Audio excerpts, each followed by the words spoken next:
ឆ្នាំ 2K26 ហើយទាំងអស់គ្នាយើងមិនអាចធ្វើអីទៅណាបានទេ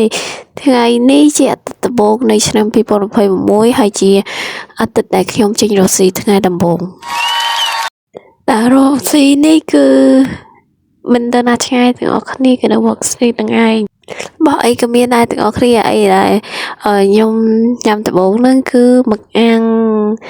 ហើយបន្ទាប់មកទៀតមឹកអាំងទៅអត់ទេយើងមានក្រាមមួយទៀតអាហ្នឹងហើយគឺជាការដើររកស៊ីរបស់ខ្ញុំទៅពីក្រាមហើយយើងមានអានេះស្អីគេយ៉ាអ៊ូហើយយើងមានសាច់ក្រកអីចឹងទៅពីសាច់ក្រកហើយយើងដើររកកន្លែងបកលហុងកែបបងប៉ុណ្ណឹងហើយមិនហៅថាការដើររកស៊ីទៀតមែនយ៉ាមើលទៅក្នុងវីដេអូហ្នឹងទៅគឺសពគ្រប់ចំមុខមានការមានមោទនភាពសម្រាប់ខ្លួនឯងខ្លាំងណាស់ហើយឯដែលខ្ញុំរៀនបាននៅក្នុងការដើររកស៊ីក្នុងឆ្នាំ2026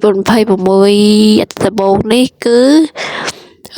ស៊ីទៅទាំងអស់គ្នាដើរញ៉ាំទៅគ្មានណាគេខ្វល់យើងទេ No one care bye